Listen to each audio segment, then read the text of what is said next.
You're watching From the Soapbox to the Stage, and I'm your host, Bill Corbett. There's a huge risk when speakers attempt to be someone they're not. My guest says that this is critical in building your credibility as a speaker. Duane Cashin is a nationally known motivational speaker who is a frequent featured speaker at national business conventions and sales meetings. He's recognized as an expert in the area of business growth, including prospecting, the sales process, and sales management. Welcome to the show, Duane. Thank you. The first segment, we got to know a little bit more about you and what you do, and we got to see a video clip. We got to see you live in action.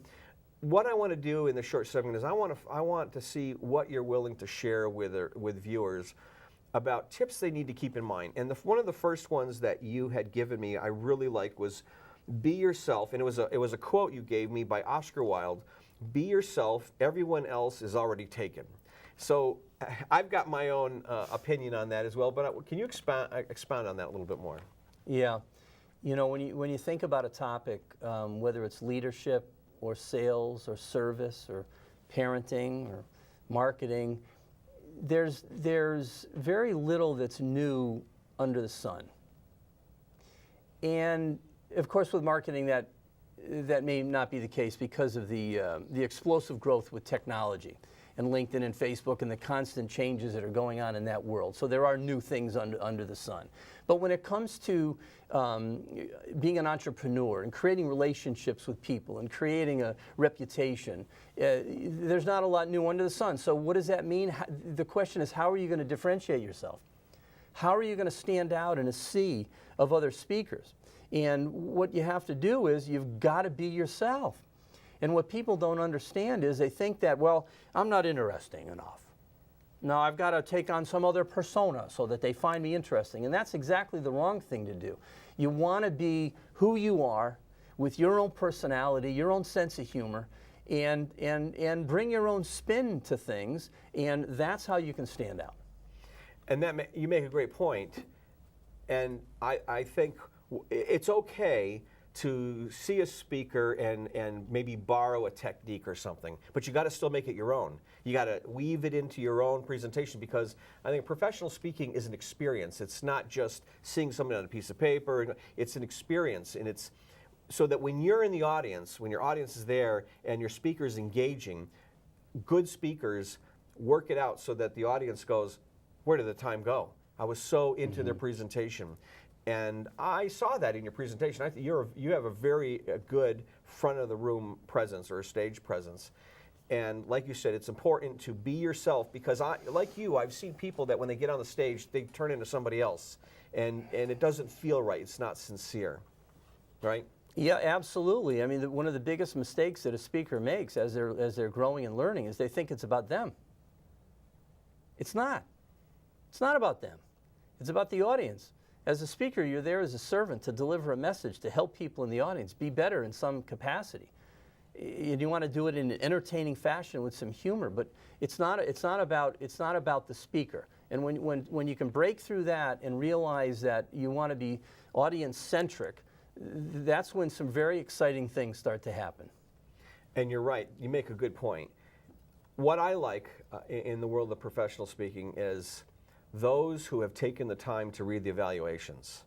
When the audience reports an evaluation, when they report to the conference coordinator and say, "You got to bring that guy back," when they're saying things like that, or your line at the stage is a whole line of people waiting to get in a few minutes to talk to you and get your book or book you, or, "Hey, can I have your card?" That's good testimony. Unfortunately, I've seen some speakers who they don't get it. Like you said, it's about them.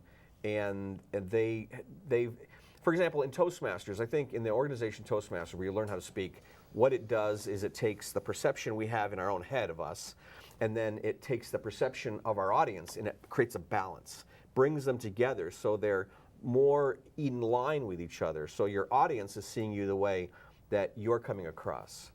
But you gave me a couple other tips that I wanted to bring up too. You said in the beginning, realize that you will spend 90% of your time promoting your business. I'll tell you what, when I figured that out, that was a sad day. I want to be up in front of people speaking. That's what I want to be doing. Yeah. I don't want to be on the phone leaving voicemail after voicemail, sending email after email, and taking all that rejection. Yeah. I want to be speaking. But the reality is, when you start out, you're going to spend at first 100% of your time marketing and promoting. And then it gets down to 95. And then it gets down to 90. And as time goes on, hopefully your reputation begins to build. And you said something which is very true. I think that it's very important for us. I enjoy mentoring people that want to be speakers because it is a very challenging thing to do. And you said something which is the truth. And that is, be aware of the telltale signs if, in fact, you are engaging your audience. And one of them is, do you get spin-off business? I learned very early on from a mentor who owns a speakers bureau. She said, Duane, I'm going to tell you the truth, like it is. If you're out there speaking at Rotary clubs and chambers of commerce and anywhere you can speak, which you have to do, and nobody's coming up to you to give you their card to say, hey, I want to talk with you. I've got an event coming up. I think that you would be great for it. If that is not happening, you have to be real and look in the mirror and understand that you've got some more work to do. You do. And when I wrote my book, From the Soapbox to the Stage, I put in several chapters, you got to pay attention to the feedback you're getting from your audience in the presentation, after the presentation, and afterwards, all the follow-up work. If you're, like you say, if you're not getting phone calls. And so when I talk to speakers, they go, they'll have a gig, and I'll say, how'd you get that gig? And they'll say, somebody was at one of my events. That's like you said, it's one of the best gifts, right? Well, that is the acid test. That is the acid test. And, you know, not every performance is perfect, and sometimes you'll bomb. Sometimes you'll absolutely bomb. I was in Chicago not long ago, and I bombed. There's a lot of reasons why, and we don't have time to get into it. But the thing is that I went back to my hotel room, and I sat down and I wrote down, why was my performance not up to par? And I was able to write, I did a post-mortem, and I wrote it all down. And I looked at it, and I said, that's the truth. And I'm never going to let those things happen to me again. And you have to get back on that horse. You have to be rejection immune in order to grow in this business. You can't read a book and become a speaker. I mean, a book is important, constantly be learning. But my point is, just like when we learn to ride a bicycle, we're going to be falling down and we're going to be skinning our knees and our elbows. Speaking is brutal. You have to get up in front of a crowd, and you've got to practice, practice, practice. And there are going to be times when you're going to bomb. Everybody does. And that's okay. Yeah, and that's it's what you do about it's important. Yep. Like you just said, Bingo. You can't get defensive. Yep. You can't blame your audience. You got to take accountability, and that's why I like when I get evaluations, of which, by the way, are so hard to read.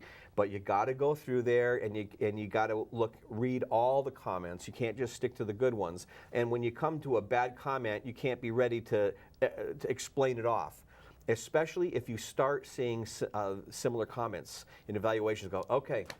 There's something about the music pattern. I'm using. There's something about my movement. There's something about that's a distraction. Yeah. I'm going to give myself a chance to get over it, and then I'm going to figure out what I'm going to do about it. Bingo. And it's really important that we take that accountability, and that's what helps us grow as a speaker, right?